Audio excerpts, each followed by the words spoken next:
Welcome into the I-80 Boys College Football Show. We've got Tennessee versus Ohio State, the preview on tap for you today. Chris, I'll start us off. I want to talk about the Tennessee Volunteers.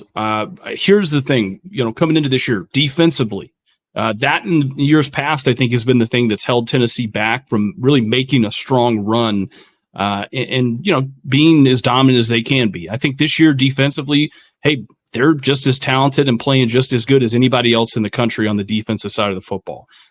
Their issue has not been on defense. To me, it's the offense. The offense is just, for whatever reason, they haven't clicked necessarily the same way they have in years past. Now, I don't think like Michigan last year or Georgia a few years ago, or even some of those old Alabama teams, do you have to be the best offense in the country to win a national championship? You just have to be able to play fundamentally sound on defense and obviously, be able to just put up some points. That's what they're going to have to do, this weekend when they take on Ohio State, a team that's, I would say I would say honestly, both these teams, if you look at them, very similar as to what they are and what they do on both sides of the ball. Nico, in my opinion, is going to have to be a little better than he has been. The offensive line is going to have to hold up for him. The one thing that I would say Tennessee does really well is Dylan Sampson and running the football. That has been there for him all year long. And I'm not worried about, Tennessee's ability to rush the football against Ohio State. What I'm worried about is can Nico step up in this big game and be able to, deliver right now when they need it, when they got to have it. It's a one-game season. He can't afford to go out and have a bad game. And same thing about Will Howard. Chris is going to tell us about that. I'm just going to be really curious to see what this kid does. Does he rise to the pressure or does he kind of crumple and fold? And now that's going to be the narrative at Tennessee with him. Yeah, no, I agree with what you said there. And Christian, I'll talk about Ohio State here in a second. I have to admit, as a huge college football fan, this game to me is probably the most interesting bowl matchup this coming weekend. Like this should be a hell of a football game. You get two really good teams here.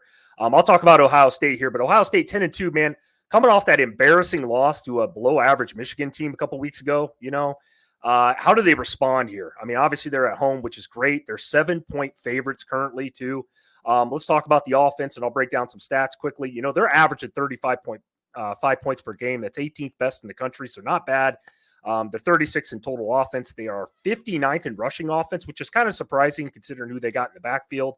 And then they're 38th in passing offense. Now, are these numbers terrible? No, but to me personally, you kind of alluded to it, man. There's been something off about this Ohio State offense this year. Honestly, since the Oregon game, even the game against Nebraska, the Michigan game, they've just looked out of sync, in my opinion. And some of that is Will Howard. And I'll say this again, and I know this pisses off Ohio State people, but I don't care. Kyle McCord wasn't the problem there, man. He wasn't. I know they tried to run him out of town, and they did last year. Kyle McCord looks pretty damn good. I know you can say what you want about Syracuse and who they play, but Kyle McCord can throw the football. You look at Howard's stats, though, and we'll get back to him. He has over 2,800 yards, a 72.3% completion percentage, 27 touchdowns to just 8 interceptions. The guy's only been sacked 10 times this year, so he's had time to throw the ball.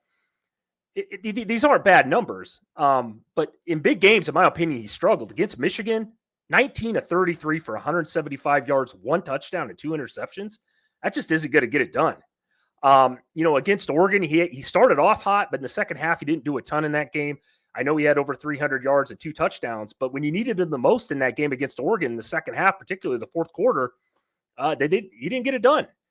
As far as running backs go, we talk about these two a lot too, is, Quinshon Judkins and Travion Henderson. They've had good years, and they're averaging both well over 5 yards per carry, which is great.